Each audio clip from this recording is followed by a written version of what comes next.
Welcome back to the Yogi Triathlete podcast. I'm Jess. I'm here with BJ. And we're here for another riff. We got lots of things we want to talk about. We keep talking about them saying, well, let's talk about that on the podcast. Let's do a podcast. And now it's Monday and we're like, what are we talking about? But the first thing I want to talk about is I want to say thank you to all the new members in Endurance Squad. Super cool. You guys got inspired. Reached out to us, let us know that you were inspired by the last podcast, that we're like, hey, we got this pot of gold for you. Come on in.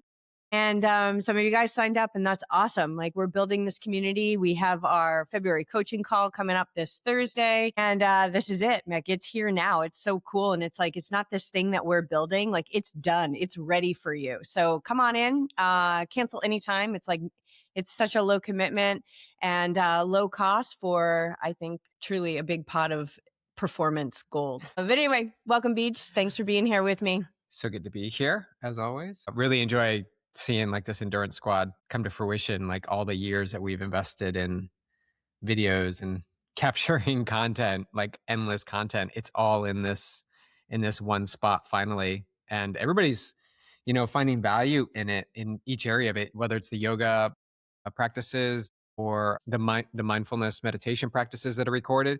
And also we've added Friday live flow for both communities. So for the one-on-one coaching communities that I coach, and for the Endurance Squad, which is our community coaching platform, we come together on Friday at 4:30 Pacific time and we flow together. Kind of like, that's like our roots. Like, we've done that for a very long time, and I'm glad that we've picked that back up. Yeah. It's super fun. I really like it. Like, during the day, I'm like, oh yeah, Friday flow, 4:30. Okay, I gotta like schedule my day and clients around it and everything. And then it's like, once we hit, it's the best 30 minutes of the week. I absolutely love it. And it's really cool, like bringing the two communities together. So I just envision like so many people on that flow with us every Friday. It's 30 minutes. And let's see, last week we started with some like restorative poses. Remember, to open up like all the muscles and the ribs. And then we did a little bit of flow. And sometimes we do a little bit of breath work. It's always like perfect. And we co-teach it. And it's very much created in the moment. Yeah. Well, it's kind of, it's how we were trained. It was how we were trained to taught. Yeah, nothing's planned. From the moment. Kind of like why we've been at this podcasting for 10 plus years. We never have scripts. We may have some questions or things, but it all comes down to what appears in the moment and what we have been really just riffing on ourselves. Yeah. I think that's like such a cornerstone of podcasting, though.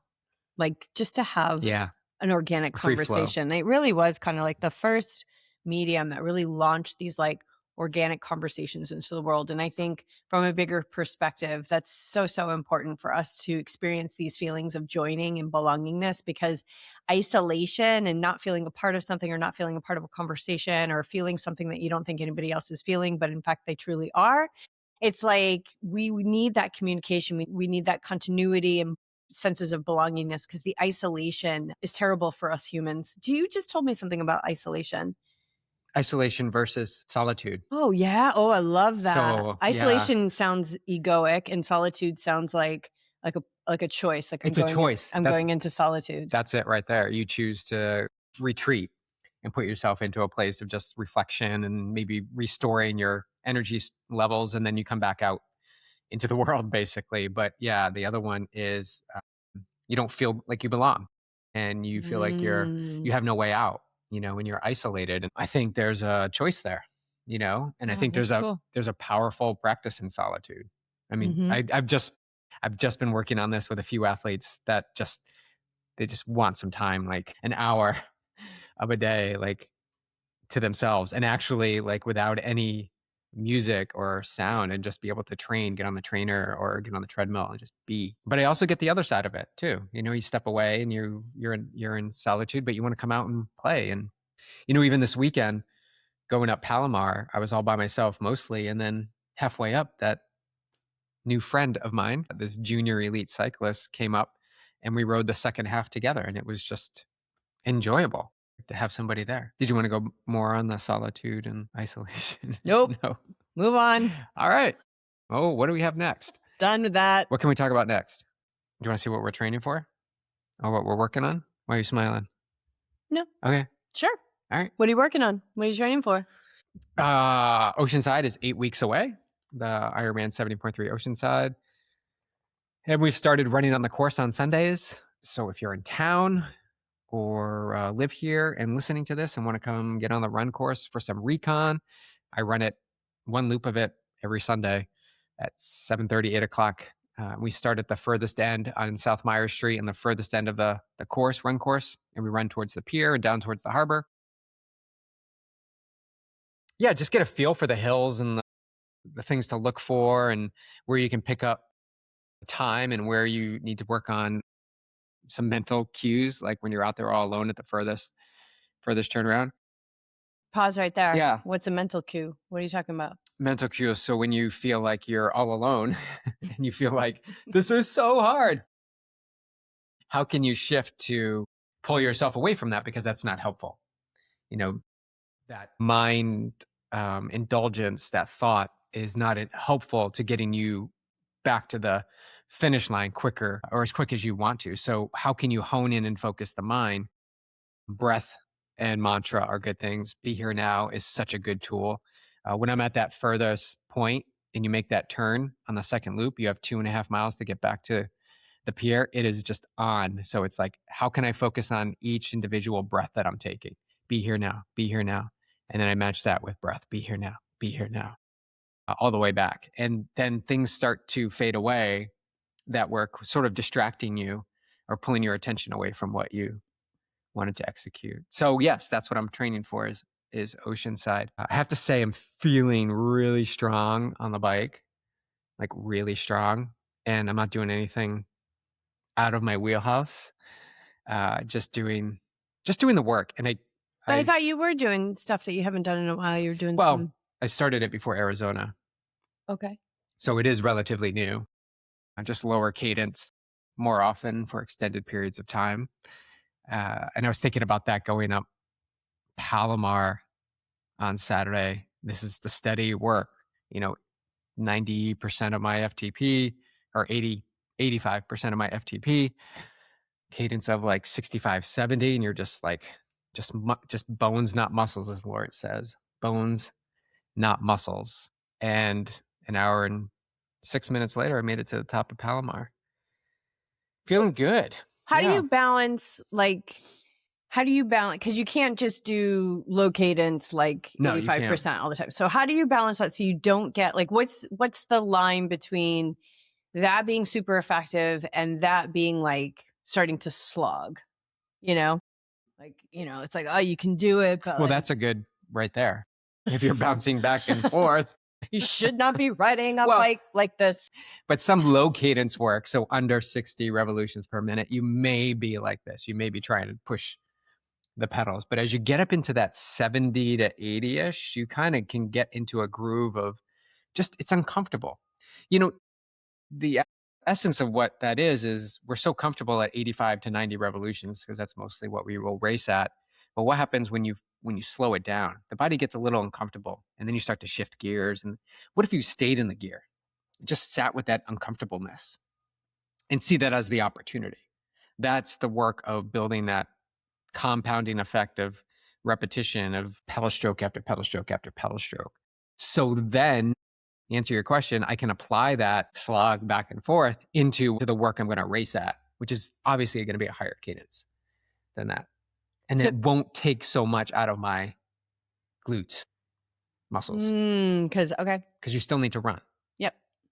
Yeah, it all adds up, but it's quality work. So anyway, training for Oceanside. But before that, this weekend on Sunday, I'm racing the Kook Run. Supposedly the fastest West Coast 10K there is, but I think everybody claims that they're fast. Not everybody claims that. Not everybody. It is but fast. Some people do. It is fast. 75 feet of elevation. That's awesome. 3.1 out, 3.1 back. That's awesome. Yeah. I've done that one before. It's good. You have. Yeah. And when you do the turnaround, so it's all on the 101 from basically the Encinitas sign on the 101 down to Cardiff Beach, almost South Cardiff Beach. Yeah, South Cardiff Beach. And when you turn around and so the whole first way is like downhill, and then you turn around and you actually have like 3 different parts of this climb to get back up into town. It's really fun. It's fast. So Clark and I will be there spectating. Yeah. Mm-hmm. All right. I know, where is he? I don't know. I was like, where is he? And you? I am training for the San Pasqual trail half marathon. It's a flat marathon with the exception of up and over Raptor Ridge. But even still, I think for the half marathon, like the full elevation is like under 1,000 feet. So that's pretty flat for a trail race. Did you say what the race is? San Pasqual half marathon? And who puts it on? Endurance Race Series. Yeah. Our friend Jeff Stoner puts on great events here in San Diego. I don't think he has them in Colorado anymore. I think he might have sold them to Aravaipa. I feel like Aravaipa took them over. The ones in Colorado, I'm not sure. But yeah, super cool dude. And he's doing a lot for the trail community here. Actually, he just announced a new race in May. It's at Mission Trails, which if you know Mission Trails is super technical, hard to have a long run there because it's so steep and so technical and so much up and so much down. But he's doing a 25K and a 50K and a 5K there. And it starts at like 5 o'clock at night. So you get daytime, you get nighttime, and there's one aid station, which is so ultra running. Yeah, that seems awesome. So that'll be fun. He puts on good events and I'm excited. I wanted to get some speed and turnover after El Cruce, which was, distance and strength. And yeah, so this feels appropriate. And then started back in the pool because I'm going to do Ironman 70.3 Santa Cruz again. I haven't done that since 2019 or 2021, or I don't know. It's been several years, but I'm excited and I'm going to try and break some barriers on the bike, go under 3, and a barrier on the run to go under 2, which I've gone under 2, but I haven't gone under 2 and gone under 3. So we'll see. And the swim's just whatever the swim is. I'll be swim fit and that'll be fine and enjoyable. And then it'll be like just like hammer the bike and then try and run fast after the bike. Hammer the bike and then see what shows up on the run. But I'll be appropriately trained to hammer the bike. Prepared. Yes, totally. Absolutely. Yeah, so we'll see. That should be fun. And it's not like I tried to break 3 hours a couple years ago in Oregon on my other bike. I think I have a faster bike now. But that doesn't mean it's easy. Oregon's a really flat course. This is like rolling, like more like our coast. So, but I got plenty of time to train for that. And I really enjoyed just like training for a big goal, which is what I did last year. So right now that's all I've got on the schedule. Maybe Solana Beach, but I don't know what I'm doing after. I'm leaving my calendar open after the Iceland retreat ends. Solana Beach. To maybe go to the Solana Beach sprint. So here are my options. Solana Beach, sprint triathlon. Or Europe. I think our friend Jennifer is racing an X-Tri in France. That could be fun. Maybe she needs support. I could go to Ireland and see my godson and dear friends from Boulder. So I've got options. Or Solana Beach. I mean, who knows? Who knows? You know what my decision They're all equally amazing experiences. So we'll see. I just don't know what that adventure hasn't come clear yet. I haven't really spent any time trying to figure that out. Right now, I'm just keeping it open. All right. So there's something like what happens when you don't know, when you're not clear on something? Yeah, you don't make any decisions. You don't make any, just trust. Like it's gonna come. Like after El Cruce, I could feel something coming. Didn't really know what it was.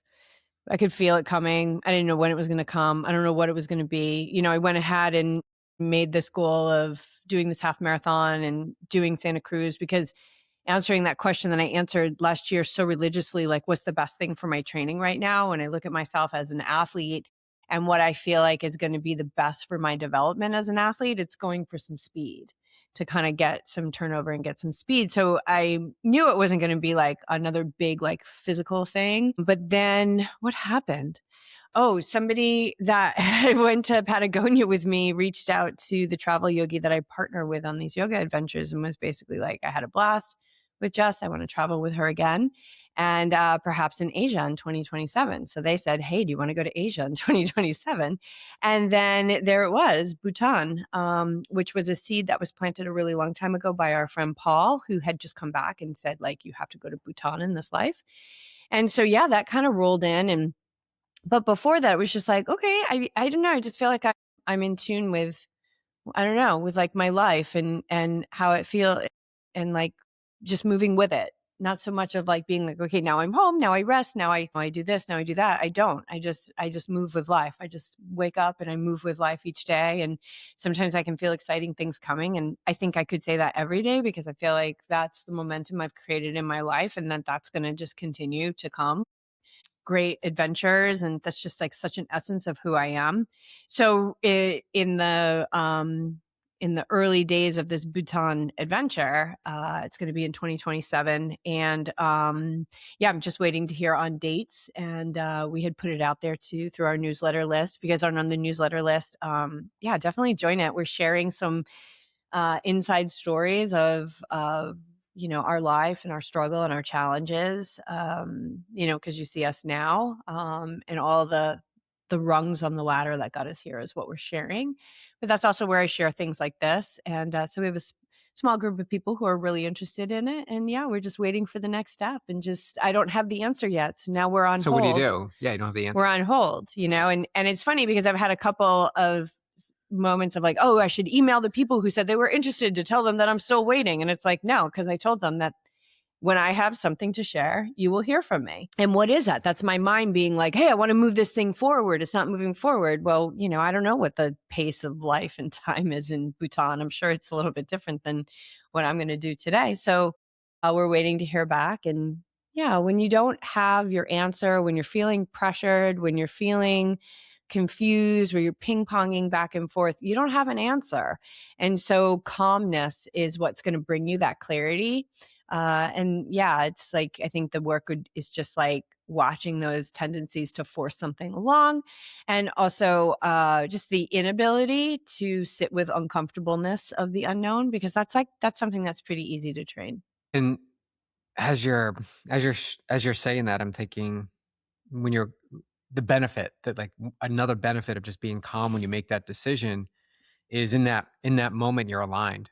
And so Mhm. now you let your yes be yes. You decide, you make the decision, you go for it. Like you go and see this thing through because there will be Yeah.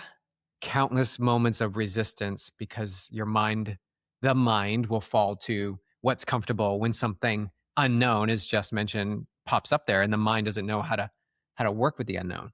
It actually craves known. And so as you lean into that Bhutan trip, it'll be like, well, what about there's things that haven't yet been decided yet.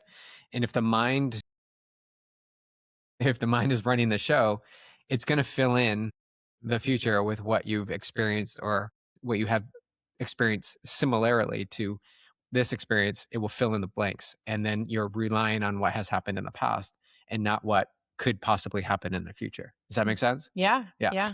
So as you make a calm, collected decision, like I'm going to do Ironman 70.3 Santa Cruz, then it's all in. The decision is made. You were calm when you made the decision, move forward, knowing and expecting that there will be moments of like, should I be doing this? Should I not be doing this? And that's completely normal early on in the stages of working with this, seeing and observing the mind. Yeah. I also think that when you slow down that internal rhythm through different practices, breath work, meditation, restorative yoga, whatever, but like you really practice moving with life by deepening your relationship with the present moment, you kind of pick up on things in life. Like there's always communication happening. Like there's always things that are available for you to step towards, right? So for example, I shared this with you, and I don't think I've shared it otherwise. But when I arrived in Argentina, you take a domestic flight into Bariloche. And I got into Bariloche and I got my car and I started driving, and I was driving towards Villa La Angostura where I was staying, and the clouds cleared and I got like the first glimpse of like these high peaks of the Andes. And in that moment, and I just remember it so well, like it was so pretty and the light was so pretty. But in that moment, I had this memory of, and like this real embodied experience of when I was in Dharamsala in India and the clouds cleared and I saw the high peaks of the Himalayas, and you're like, whoa. And I had that same thing, and I thought about the Himalayas in that moment. And I was like, whoa, this feels like, and I've been in the Andes before, but this was different. Maybe because I was actually going in them and going to be climbing them, or running on them. But in that moment, I was like, oh, I felt really reminiscent of like the Himalayas and just like how, oh God, like I don't even have a word to describe what the experience of seeing those peaks.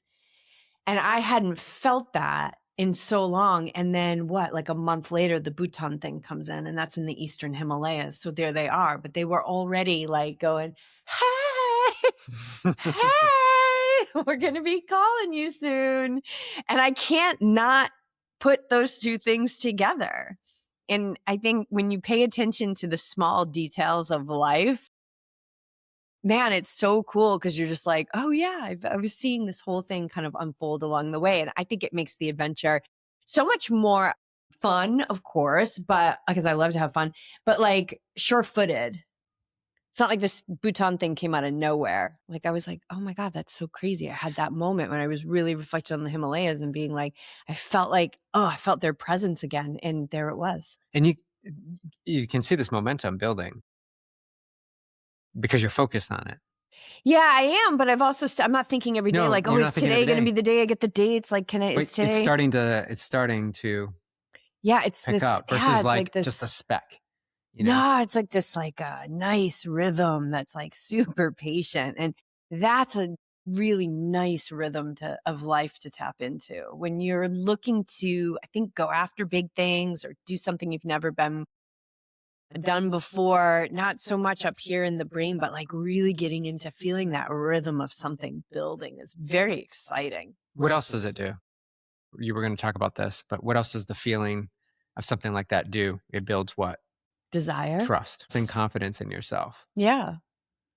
Yeah. Yeah. Which I think is, especially for athletes, when they're unsure of what the next step to take is, whether it's a race or working through injury, It's or so common. And like, how do you build that trust? yeah, to get here, I had to be there. I had to Right. be like in the, I don't know what decision to make. But there is not here anymore. That it's already gone. So you were there. You made a decision. Now you're here. No, there meaning like in the decision fatigue. Like, Yeah. I think as you approach, I don't know, each day in your life with some kind of awakeness, like you just, I don't know, it's that natural part of us that already knows how to move with life with such power and non-resistance that like that part just starts to come alive more and more. But that's why I think those stories are really cool that we're sharing. Oh, yeah, And in the thank you. newsletter. People have been emailing back and like really appreciating the story. There's a good one going out tomorrow. Well, the last one that we sent out was yours about when you crashed on your bike. And then this week's is going to be my perspective of what happened when I got that text. That was pretty cool. Yeah. Pretty cool experience. No, and it was it was a terrible, so not cool. But I look at it as like so much came out of that. Oh, that was such a meaningful part of our life. There you go. That's what I'm trying to say. Of course, I wish that didn't happen. However, I know, but it it's did. like, it kind of like it has to happen. Like not that it has to happen, but like life, it can't always feel really good. No, and you don't know what is going to look like on the other side.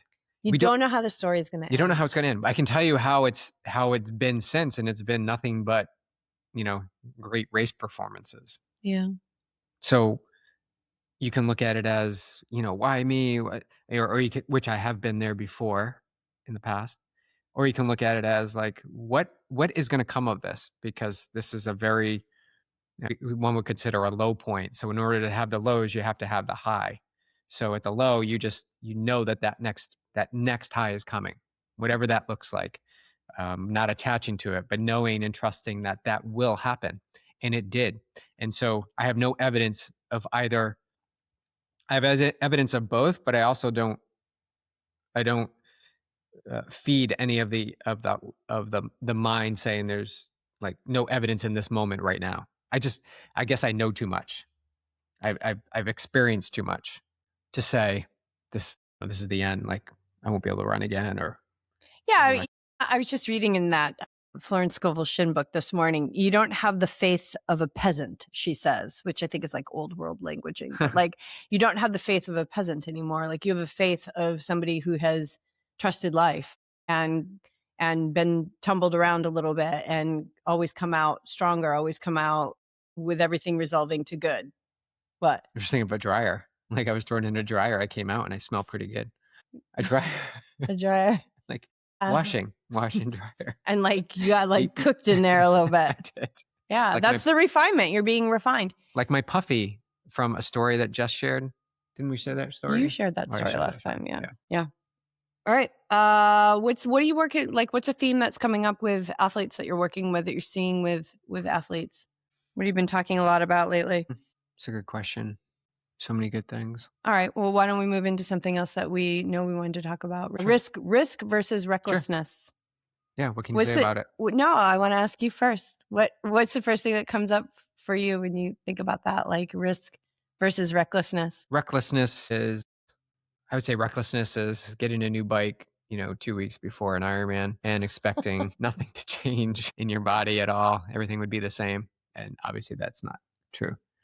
It's a little bit reckless. Risk would be, I'm going to change out these handlebars before the sprint triathlon, and I'm going to see how these feel and work out. And then I'll be able to adjust and fine tune before my race in 3 or 4 months from now.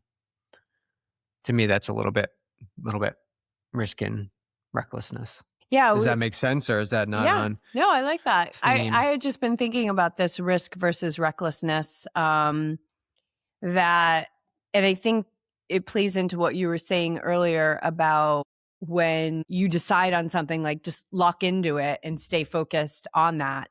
And I think that's what risk requires. It when I look at like to piggyback on a little bit of the evolution that we talked about last time of Yogi Triathlete, we kind of joke and use the words like we blew up our life. We walked away from financial security, walked away from family, we walked away from my dad, who had literally just been diagnosed with Parkinson's disease like in March. And we were like, all right, we're leaving. We're going to go move into our car. We're going to head out. And we took a risk. I took a risk of, we took a big risk.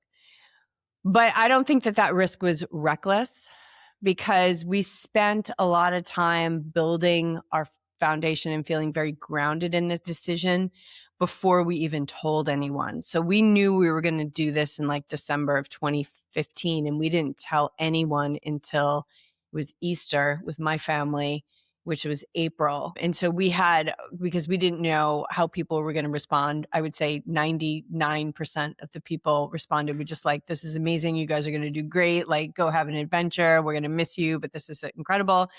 Then there was like 1% of like, you're probably going to get killed. Your car's going to break down. You're going to be robbed. You're going to, fail miserably, things like that.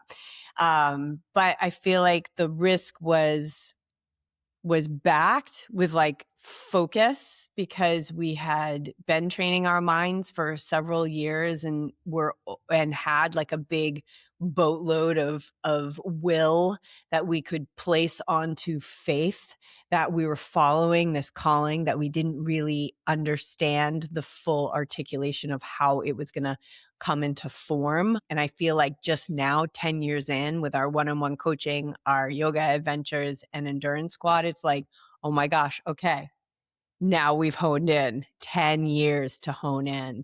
And that was so much focus. And we took risk because we walked away from steady paychecks. We walked away from, a year from you being fully vested in your company and employee stocks. And so, but I don't feel like it was reckless. And so reckless to me is taking a risk without backing that risk up with focus and showing up for what it requires. Because when you take risk, you're going to have feelings of fear and being scared about what you're stepping into. That's fine. We had fear every single day, and we would wake up and we would say, all channels open.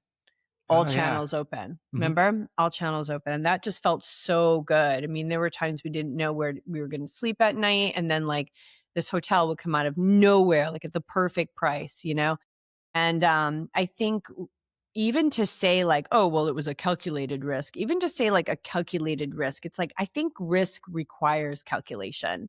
And to say that it's a calculated risk is saying that there's a kind of risk that is reckless. I think that recklessness is something totally different. And we've actually seen some people do some reckless things where we're like, oh, and they're like, yeah, but you said everything's possible. I'm like, yeah, but you still live in this physical world where you need to pay taxes and you need to have car insurance and you need to have those things. So it's living in the world, but not of it, right? It's like, it's living in your limitlessness and your big goals and your dreams. And then it's like grounded in the physical world and using your will and determination and your focus and your power of choice to drive yourself forward while respecting the laws of this world that we live in. That's kind of my little riff on it. Yeah, I agree. I agree with it all. I think I forgot that all channels open. 'Cause Mhm. I think when you do take risk like that or recklessness like that, fear will jump in. And if you're unable to manage that fear or at least get to know it, then you're gonna turn back and you're gonna struggle a bit. And I can remember times that I struggled a bit when I just wasn't ready to make the leap. Because Like when? like when I was leaving the job and I had to get another job because I just was like, just I just need to work, like have some sort of security. So that was when we were still living in Newport and you were quitting your full-time Yeah. job. Yeah. I went to more of a part-time, full-time job. And even when we got here, getting a part-time job It was helpful though. It was paid the helpful rent for a little bit. until oh yeah, that was a good like until I kept doing that, driving 45 minutes each way 4 times a week until it didn't feel like this is Mhm. a good way to make a decision until it just didn't feel good anymore. And then make a choice and make a decision and then go all in with it. And yes, we did miss that income, That income paid our rent which was awesome. and then it didn't. And then it didn't. But that was another big risk within a big risk. And I remember that being like, you were like, I'm like, I'm sitting in traffic. Like, I don't want to do this. And it Right. was so hard for me, but I was like, quit, like, just let it go. Let's go all in. Like let's keep moving forward. Let's keep doing faith. Like we still had some money in our bank account from the sale of our house. And it's also like being willing to do what it takes to fulfill whatever that dream is that you're pursuing. Like the bigger it is, the more it's going to ask of you, I promise. But it's so rewarding. It really is. Like then we would just get like this one little note from somebody saying like, I listened to the podcast or I don't know, Went to your something. yoga class or Yeah. And you were it's teaching like, and then somewhere. I made a choice and now I'm going to go after this thing. And it's like, we'd get these little emails and it would be like such a state of like not good with like momentum. And we would just like, we'd be like, okay, that's fuel. That's evidence. Keep going, Yeah. keep going, Yeah, keep so going, keep going, keep going. the currency may look a little The wonky currency, at like, first. Like when we get a message, I usually get these. Like I listen to I listen to your race day preparation meditation, and it's still up there. And random people every so often will mention that they've been listening to it. And we're like, oh yeah, I forgot about that thing that you created years ago. is that for Lake Placid? Yeah. And it's not even for the course that's there now. It's like, it's a different course. They've changed the course a little They bit. changed the But course, yeah, but it's funny still, that people still find, I think it's buried somewhere. yeah, I don't somewhere know. out there. But anyway, that stuff is really what Kept us going. So and keeps us going. yeah, if you were one of those people that were like, can I send $25 to your Venmo? Or thank you so much for this episode. Like, you're the reason why we're here. So celebrating 10 years and 461, this will be 461 podcasts. Like if there's anybody listening to this right now and has a story or a moment that the podcast has influenced your life or maybe have set you or someone you know in a direction that was a big major shift, like let us know. Reach out to us. You can just message us, email us, hit us up on social media. We just want to hear from you the impact, if any, of what a Yogi Triathlete has done for you or someone you know over the past 10 years. We came in contact with a lot of people, especially when we went back to our community in Newport. We definitely rekindled some old friendships and connections, but also that 6 months that we were on the road, we met so many people at the campground, at races. We volunteered at that race in Ithaca, New York. And so many people have met Clark. And if anything like comes to top of mind, we'd love to hear it. Yeah, I like that. Yeah. How does risk versus recklessness like play into, well, I know how it I know it plays in, but like we're looking at like injury, coming back from injury, because there's this phase where like you got to start learning how to trust the body, give the body opportunity to show up and show you that it's healed. Hmm. Yeah, I work with athletes a lot on this in myself, and knowing when too much is too much, because we're all motivated to do more. I mean, that I think that's for most of us, that's our natural state. Like more is better. So more, more, more. In the return from injury, or as we like to say, sensation in the body, it's good to just dip your toes slightly into moving forward, understanding that you may not be 100% of yourself when you start this return, because movement and and mobility and taking steps forward is going to create momentum slowly if you do it carefully. So how do you know what is carefully? It depends on the athlete, depends on what they're coming back from. Most often I see it in running. They're unable to run, whether it's a hip nerve sensation, sciatica, foot plantar fasciitis, knee, whatever it is, coming back from running, hands down, it's walking first. If you can walk first, great. Then when you feel comfortable there, you walk away with like no further sensation. Then you can start incorporating 10 to 15 seconds worth of running at a time on like 2 or 3 minutes walking rest. And the mind will immediately go to like, no, I want to do like a minute or 5 minutes of running. You'll get there. And why don't you just act like it already happened or it already going to happen, and just dive into the 15 seconds and watch the mind really work with like, is this enough? Is this enough? Will I get back there quicker? I can tell you the sure way of not getting back quicker is to overextend too soon. That's So the recklessness. yes, Like not having the management over the impulse and the that's it right there. impatience Yeah. to get back. And so then there's like, you're trying to skip rungs on the ladder because you're just like, oh my God, I'm going stir crazy. Yeah, Yeah. that would Well, be. that's it. So it's really like, I think risk versus recklessness, this is just kind of coming to me. It's like the discernment piece is like kind of the intent from which you're moving. Are you moving with intention? Are you moving with focus? Are you moving with determination? Or are you moving because you're going stir crazy? Are you moving because you're just so sick of being injured? Or you're just like so angry at the job that you just, blow it all up, and then you're like, uh-oh. Yeah. So I'm not saying you need to have like this big laid out plan. A lot of risk is trust. But I think recklessness is going into risk without nurturing trust. And so where can you nurture trust in your life in different areas that is risk-free? And then that will help build into bigger things like coming back from injury, learning how to trust the body again, because there's this other thing that happens that I started to get curious about. And then I actually got online and started doing some research on it and found out that it was true. That when we wait too long to come back, when we're waiting for like full pain-free 100%, a lot of times that doesn't happen because part of when we're injured, we take time off, things get stiff, things get settled. And so you're going to feel sensation as you're coming back. But some people will wait almost like quote unquote too long. And what happens when we do that is we actually train our nervous system to see the movement that we are working to get back to as a threat when we wait too long. And then it becomes even harder to come back. It's pretty wild. It's a little bit like the upper limit problem. It sounds like, bike crash stuff. Like if you wait too long to get back on the bike because you're waiting for something, I have Yeah. firsthand experience with that. Yeah.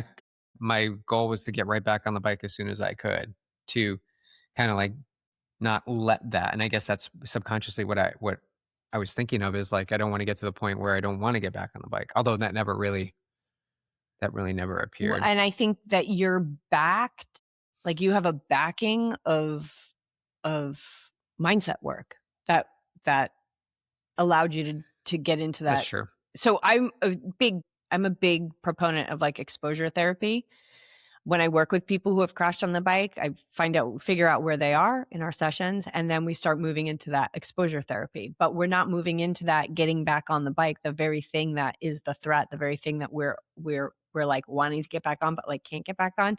We're not doing that without having a backing of practice and awareness, so that that exposure is actually moving us forward as opposed to traumatizing us more. Right. Yeah. And I think that can be really reckless to do it that way. Like, I just got to get back on. You're pushing through. That's not going to work. That's not going to work. That's right up there with waiting too long. You'll train yourself even more so to see that as a threat. That's just I don't know. I don't like that point of attraction. So, but when you step back into it, anytime we get on a bike, it's a risk. But when you step back into it with tools, with skills, with awareness, with support, like, it can really get you back very quick.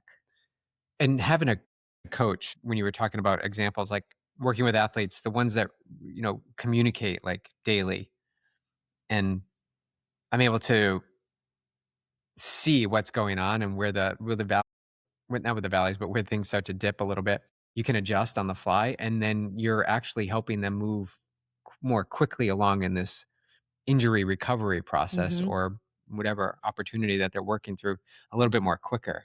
Because again, they have the support, and then they have that confidence knowing that anything is flexible and fluid. Like being so rigid about the return is probably going to cause some suffering when expectations are not met. And so, something like the kook run coming up for me, and trying to chase a result versus showing up as healthy and as happy as I can be at that start line is the fast track to a great performance. Because if you're not healthy and happy at the start line, you may have chased down a little bit recklessly the pace that you want to hold, and then show up on race day and have some sort of sensation or something in the body. Speaking of this from real world experience, it has taken a lot to just trust that whatever shows up on race day is the best that I can in this build. Not trying to chase down paces that are, I would love to hit. But if you look at your watch, and you're like off pace, you'd use that to your advantage. Absolutely. Yeah. Absolutely. But not at the extent of like, am I going to show up? Is this going to put me a little bit further back on showing up that start line? Like a little bit like this might set me back a few days, like overreaching. And that's a choice. I've done that. Right. This is what I'm saying. Like, there's I've always done a choice that. there. Ended up in a boot for 8 weeks. It's good to bounce it off a coach. But I don't think I would have done it any different. No. And I wanted to find out. I figured if it was broken, it was broken. And what's another half marathon going to do? So the key there is like, broken. Let your personality rise and shine, and not attached to what happens on the other side of it. So if you get all like, I shouldn't have, no, this is celebrate who you are. Yes. Maybe you'll learn from, maybe you won't, but you're being who you are. And any attachment to the expectations of things is only going to cause suffering when it doesn't happen. I like that. Be who you are. Be who you are. But also I have, that was a long time ago that I did that. I don't think I would do that now. Because I was going to say, oh yeah, but I had like discernment. No, I didn't. I was just like, totally going to do the race. I don't care. And my foot's broken. I'll find out. It was. Oh, recklessness versus was reckless. The Kona story. Yes. That was risk. That was risk. It wasn't recklessness. And it was a 3-week practice in knowing exactly what I was getting into and willing to embrace anything that came out of it. Yes.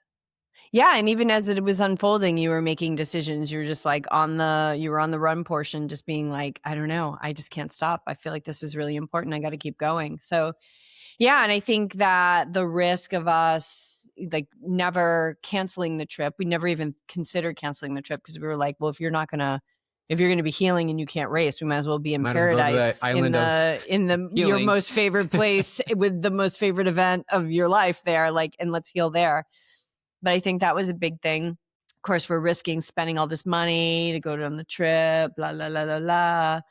but we just kept moving forward. And I think you were okay with because you pushed through some stuff on that 8-hour marathon walk.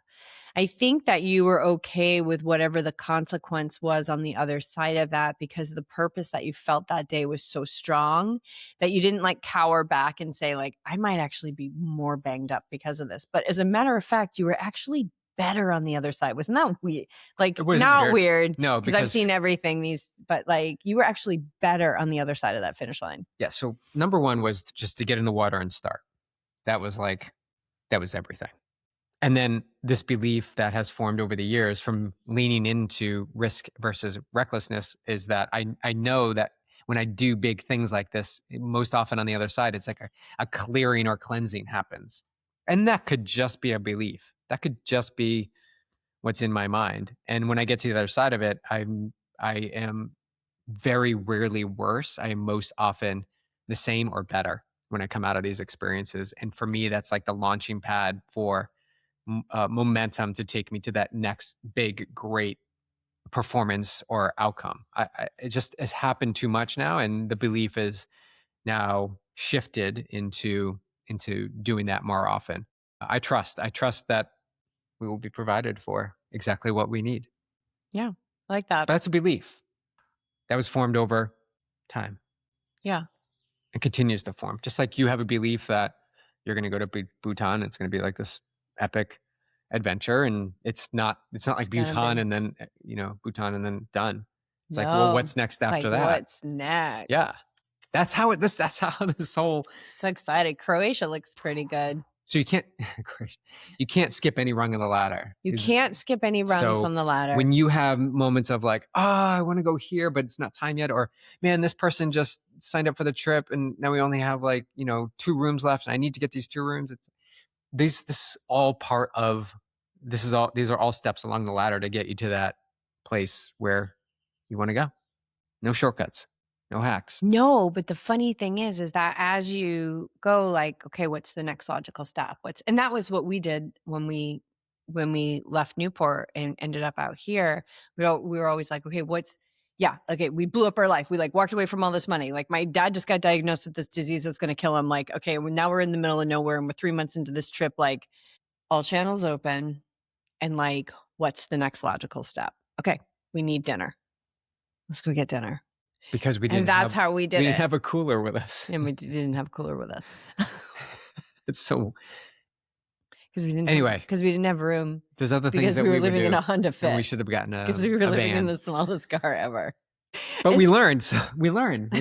It's funny how when people hear that story that didn't know us, they're like, "Oh, that's so cool!" And you guys were like, "Did van life?" We're like, "No, we had a Honda Fit." They're like, "Yeah, van life." It's almost like people they can't comprehend. They don't want to look at the fact that we were living in a Honda Fit with a 10 by 10 square foot tent that we could camp in. But yes, we were in a Honda Fit, and everything. I mean, a lot of times we had to unpack, or I had to unpack and take things off the roof. Twice every time we stopped. Yeah. Take it off, put it back on. We can talk about that trip. But yeah, it's go back into the archives. What's the next logical step? Yeah. And that's where you really start to merge intuition with logic and really kind of blows open your scope. So watch that story in your mind as you return. Let's keep using the return from running. That this is how you've done it in the past. What's the next logical step for you right now? What happened in the past? Great. That was great then. Right now, what's the next logical step? I need to go out and just test out running today. 15 seconds. You do that 4 or 5 times. Fantastic. Awesome. No pain. Great. Call it there. Walk a little bit more and then win the session, win the day. And now guess what? You get to do it again tomorrow or the day after. And that's how you start building momentum. And giving yourself a wide berth. If you're coming back from something and you have a race in April and you think about that race and it creates tension, okay, couple different ways you can go. One, you could move it to a later race. I would say the first thing you want to do is you want to work with that tension. You want to work with relaxing that rhythm and keep moving forward, keep moving forward, keep moving forward, keep moving forward kind of thing. And when you do want to train for something, if you're I really want to do an Ironman, but I got to get this hip thing squared away first, give yourself, like, maybe it's not this year, maybe it's next year, and you're just like, you're focused on that recovery and taking the next logical step and getting that foundation back so that when you jump into whatever this next big thing is, it's not reckless. You're going in with a risk, and risk always, I think it always pays off with a very enriching experience, whatever the outcome of it is. And isn't that like, I don't know. I want to continue to live within this like richness of life, and moving with it is what brings that ease and that flow, and ease and flow also bring your best performances. Yeah, 100%. All right. Team races this year. Oceanside. It's okay if you didn't sign up. It's sold out. That's okay. You can come spectate, cheer on. We're going to be training all week at Ironman 70.3 Oceanside. It is March 28th. It's a Saturday race. That whole week before, we're going to be swimming, biking, and running up here in Carlsbad and on the run course in Oceanside. So come out, just be a part of that. We are doing Ironman 70.3 Santa Cruz, September 12th. That is a team adventure now that Jess has thrown her hat into the ring. So we have some people signed up for that, which is pretty cool. I mean, I'm racing Lake Placid. I would love to see more people there. So if you're interested in, have been considering Ironman Lake Placid because it's just the best course on the circuit, and you're looking for coaching or you're looking for a training plan, like reach out to us. Endurance Squad is perfect for those that aren't quite ready for the one-on-one experience, but want some training specific to a course. We'll create a 12 or 16 week Ironman Lake Placid training plan specific to that course, one that I know so well and have done really well at. Jess has done it twice. We'd love to go and go this year and see some of you out there. So reach out to us if that is of interest to you. I think it is definitely the best in the US. It's the best course in the US. It's absolutely the best course. Yeah. I've done most of No the races question. here. It is by Yeah. far, even the changes they recently made. And then we'll probably have a presence at La Quinta, or is it not La Oh, Quinta? Ironman 70.3 La Quinta. Yep. There's some momentum building there so we can finish the season. So all the California races, how cool Yeah. is that? Except for one. We're missing one. Solana Beach. No. Oh, the new one up in Northern California. Oh, Really hot. Redding. Redding. Yes. It's going to be really hot. That's I've never been there. See, I've never been there, and I've just heard somebody say it's going to be really hot. That's like, yeah, you're spreading the rumors.